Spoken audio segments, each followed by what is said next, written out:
Buonasera a tutti e benvenuti in una nuova puntata del Salotto di Pamela, in questo spazio meraviglioso realizzato in modalità totalmente sostenibile ed ecologica. Approfitto anche prima di presentare i nostri ospiti di salutare tutti i brasiliani che ci stanno guardando in streaming in questo maravilhoso momento de domenica. Saudações a todos os brasileiros que estão olhando para o meu programa nessa noite maravilhosa e beijo para todos vocês.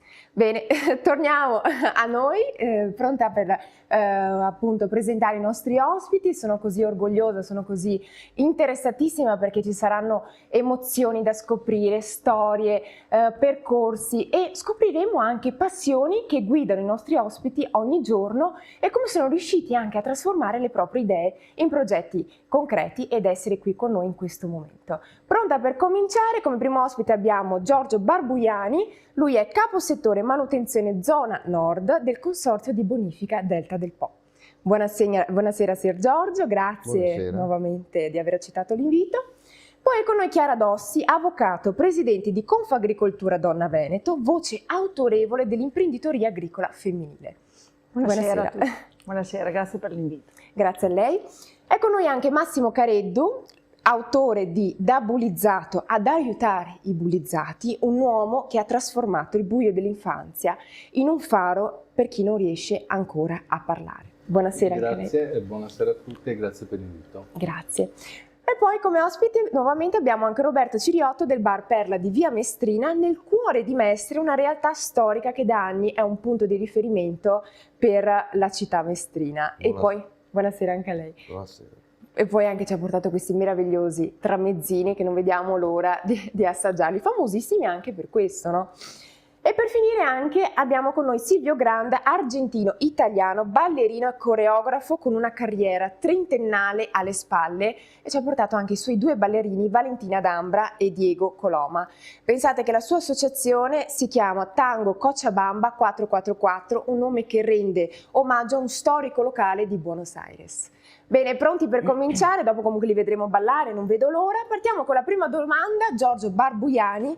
E li faccio subito, proprio spezzapelo. Iniziamo.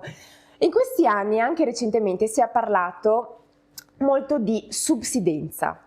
Perché è così importante il ruolo del consorzio in questo contesto, secondo lei? Allora, dobbiamo dire subito che il consorzio di bonifica Delta del Po è il consorzio che si occupa della salvaguardia del territorio appunto del Delta del Po, che è una delle zone più fragili del Veneto, perché è quasi interamente sotto il livello del mare, ha i terreni che sono quasi interamente sotto il livello del mare, siamo dai 2,5 metri ai 3 metri sotto il livello del mare, quindi risente delle infiltrazioni di acqua sia dal mare sia dai grandi fiumi che lo conterminano. Ok, infatti ho guardato anche delle immagini che c'era proprio questa cosa appunto che mi sta spiegando adesso, che è proprio così. E qual è oggi la priorità secondo lei del consorzio per il nostro territorio? La priorità è quella di mantenere il territorio asciutto, quindi espellere tutta l'acqua che entra per infiltrazione, ma anche l'acqua piovana. Il consorzio ha 41 idrovore che funzionano sempre, tutti i giorni, indipendentemente che piova o che non piova. Ovviamente se piove funzionano di più e avranno più acqua da smaltire, e questo è dovuto al Delta del Po che, come dicevo prima, è collocato sotto il livello del mare e continua ad abbassarsi, ha continuato ad abbassarsi dagli anni in cui veniva estratto il metano, creando così il fenomeno della subsidenza. Adesso il consorzio, qualsiasi attività che deve farla, deve sempre volgerla rivolta appunto a mantenere tutte le opere che ha a disposizione, che siano i canali. Abbiamo più di 600 km di canali che devono essere sempre mantenuti in perfetto stato per raccogliere le acque, farle arrivare alle idrovore e poterle smaltire e quindi dare la possibilità di vivere questo territorio, poterci lavorare, fare agricoltura. Sì, assolutamente. E il suo ruolo in tutto questo? Io so che comunque lei è capo settore manutenzione del Nord, no? E quindi gestire sia le opere pubbliche che vengono finanziate e sia di gestire quella che è la roba più importante che facciamo, che è la costante manutenzione. Bravo, Perché infatti io il volevo nostro parlare. compito principale è proprio la manutenzione. Noi dobbiamo mantenere queste opere perfettamente efficienti, perché se i canali sono intasati, non sono puliti, se le idrovore non funzionano e c'è qualche problema, l'acqua vince. E la manutenzione quante volte va fatta?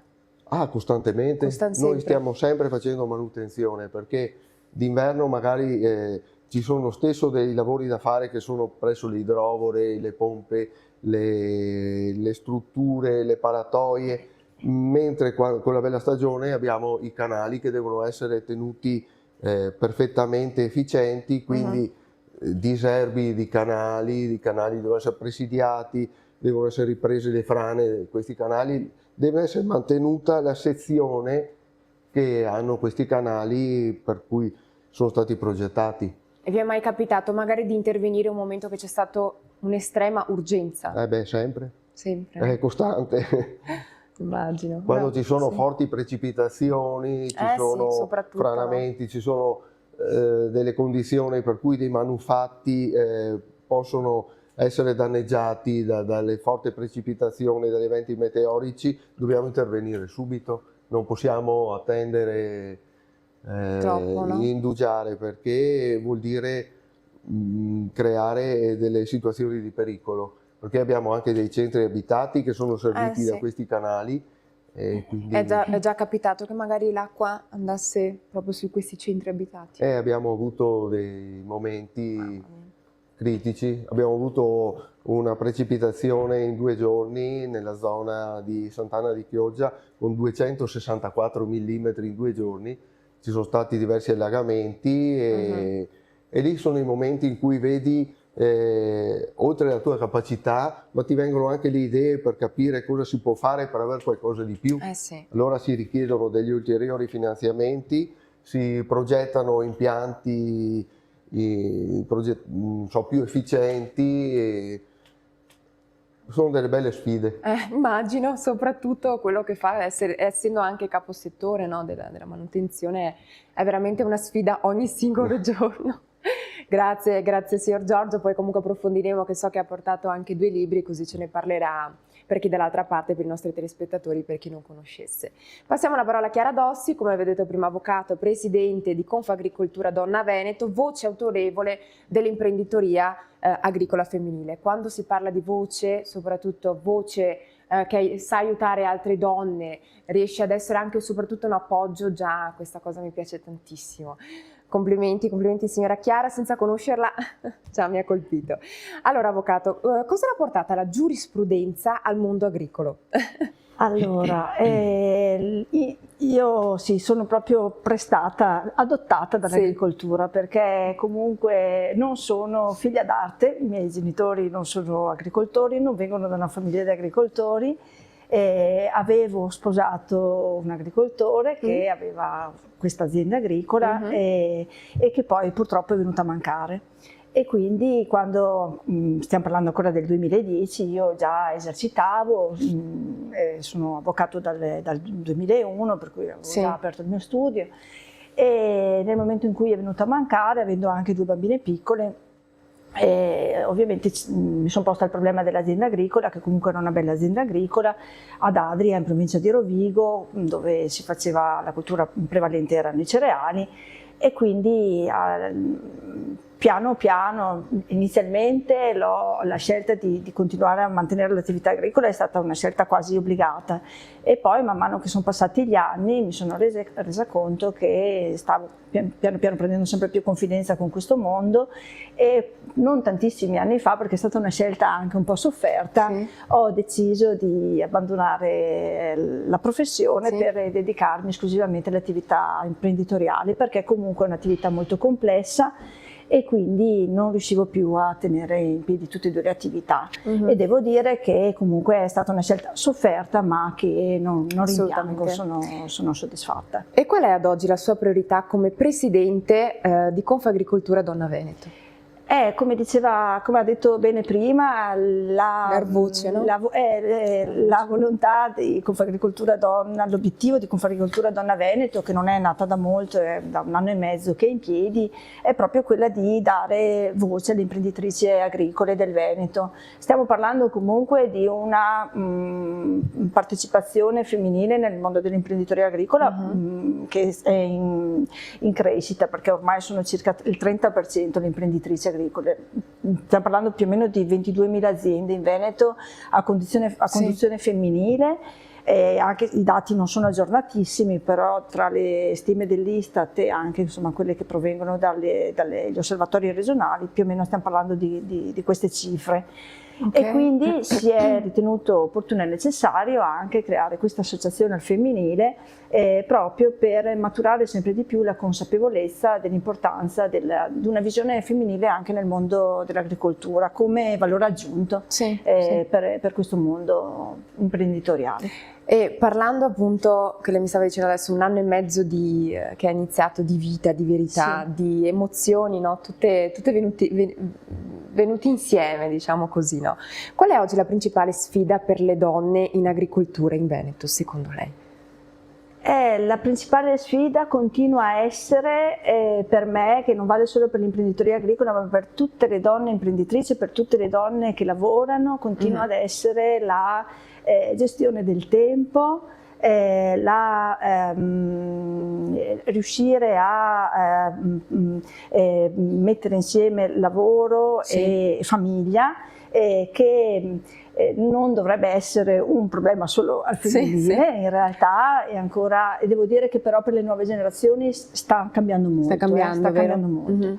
E questa esperienza in Confagricoltura Donna mi sta anche servendo a questo, a rendermi conto che abbiamo buone speranze per me dai giovani uomini e dalle giovani donne.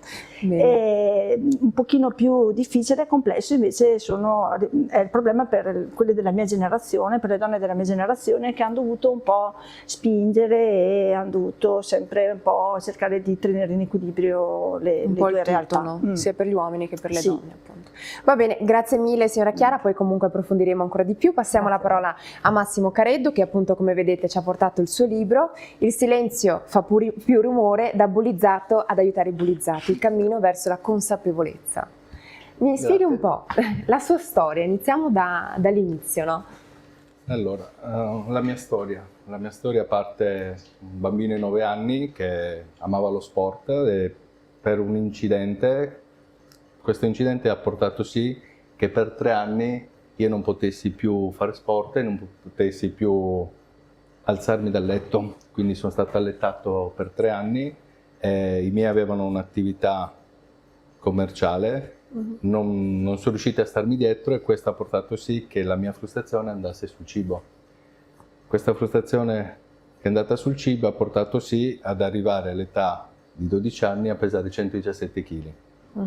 Emarginato da tutti quelli che erano i miei amici, che cosa ho deciso di fare? Un giorno con mio papà siamo andati a fare della spesa per il locale e siamo entrati in una pescheria. In questa pescheria c'era una bilancia industriale. Questa bilancia industriale, mentre mio papà stava commerciando per prendere del pesce, qualcuno da lassù mi ha detto sali su quella bilancia. Sono salito sulla bilancia e ho letto 117 kg.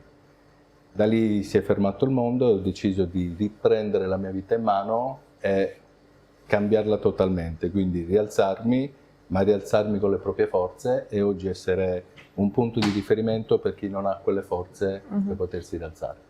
Bella, bellissima storia.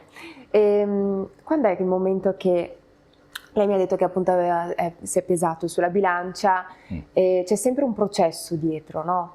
Sì. Perché non è solamente stato la bilancia, nel momento che si è guardato nello specchio, cos'è che si è detto? Che stavo deludendo la mia anima.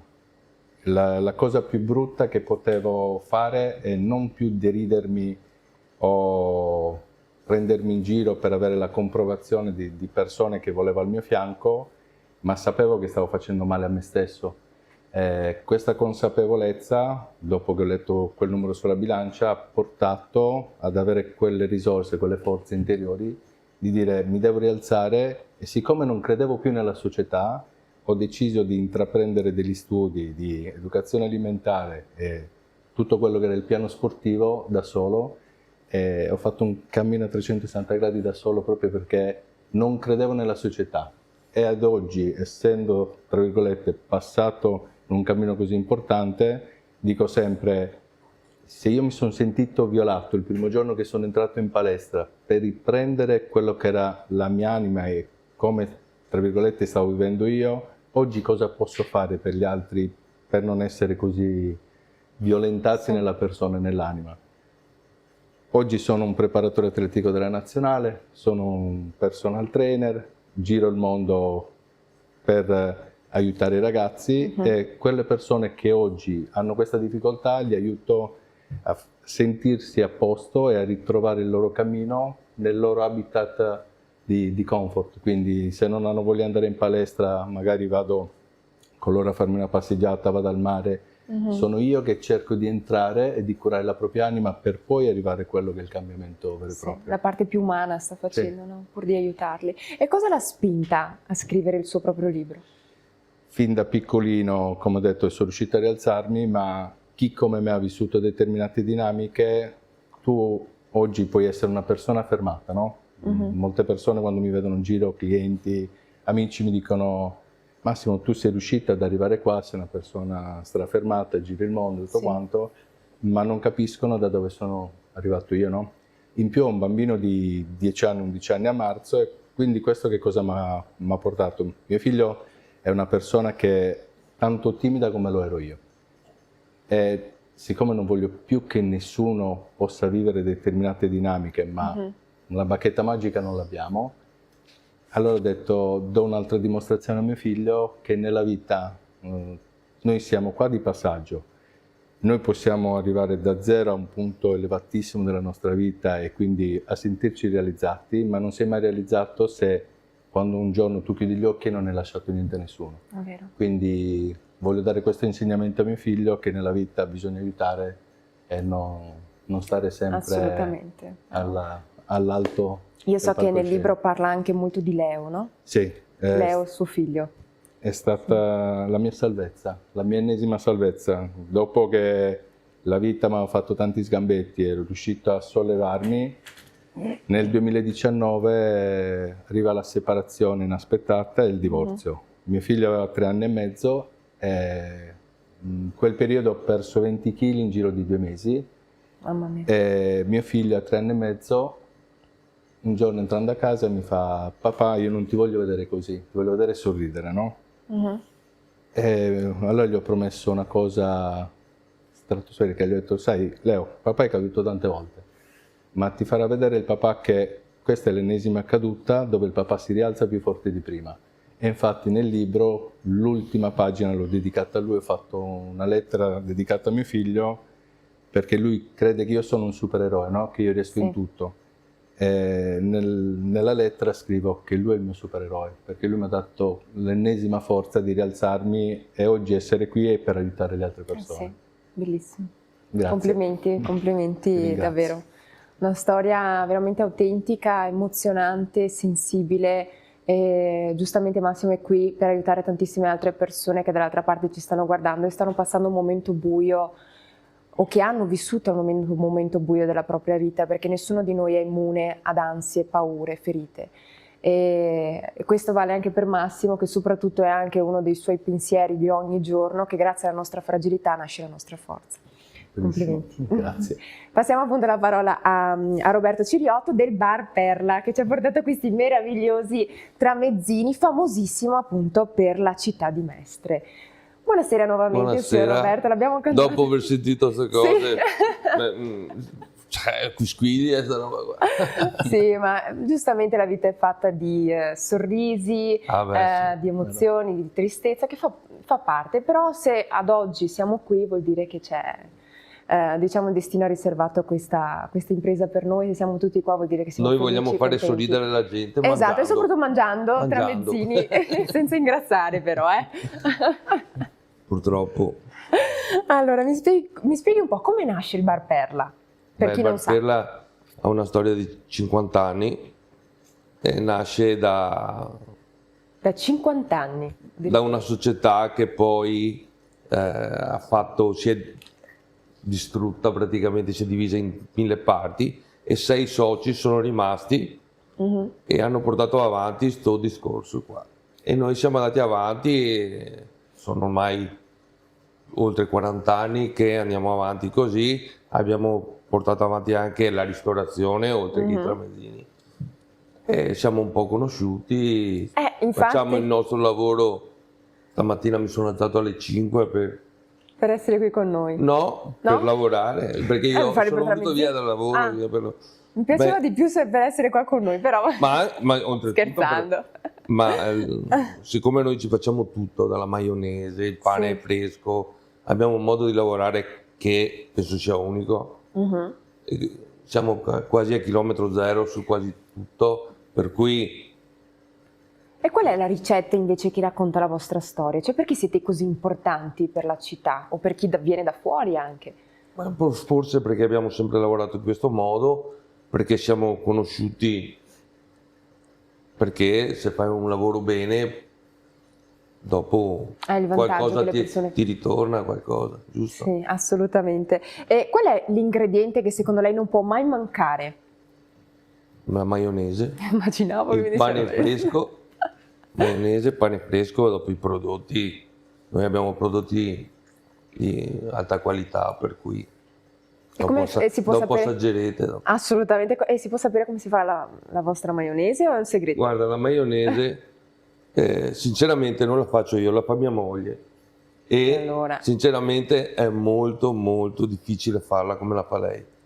Cioè, se manca lei è un problema, perché ho solo un socio che è abbastanza bravo a farla, ma non è semplicissimo, perché il tuorlo d'uova, gli ingredienti sono semplici, però impazzisce, cioè non è semplice. Mi sta già venendo l'acquolina in bocca, però dopo comunque li assaggeremo. Ora devo mandare un attimo in pubblicità, voi rimanete ancora lì perché abbiamo ancora altre storie da scoprire dai nostri ospiti. Ci vediamo tra poco.